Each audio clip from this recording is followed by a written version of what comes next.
Hello, welcome to Khan Academy. This is Jude speaking. I'm going to be explaining the photosystems to you. So first off, when we're talking about the chloroplast, there's the stroma on the outside of chloroplast, and in the inside of chloroplast, you got the thylakoid membranes. The thylakoids are stacked in what are called granum, which is mainly just mainly stacked with the thylakoids. And inside of the thylakoids, you got the thylakoid membrane, of course, and inside of that, you got the lumen. So now let's talk about what happens when photosynthesis happens. So first off, a photon of light, which is mainly just like a quantum of light, hits the photosystem too, and it hits on the antenna complex. And what happens from then is you get the light that just goes through, and the electron is going to get excited at one pigment and it's going to get de-excited. And then that energy is going to get resonance transferred from one pigment to another pigment. And eventually it's going to make its way to the center pigment, which is called the chlorophyll A molecule. And that's when the electron at that chlorophyll A is going to get excited.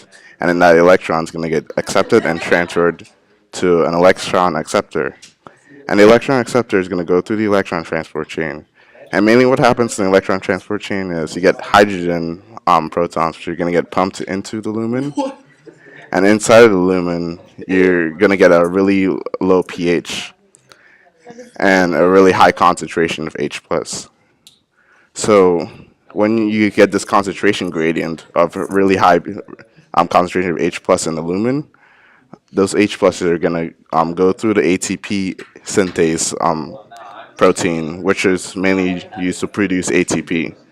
So in the meantime, at photosystem one, the electron is going to get excited, and the electron an electron is going to get excited from a photon, and an electron that went through the electron transport chain is going to come through and take its place.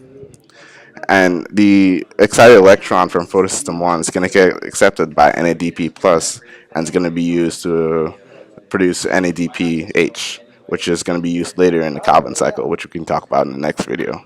Thank you for joining me, and I hope you have a good day.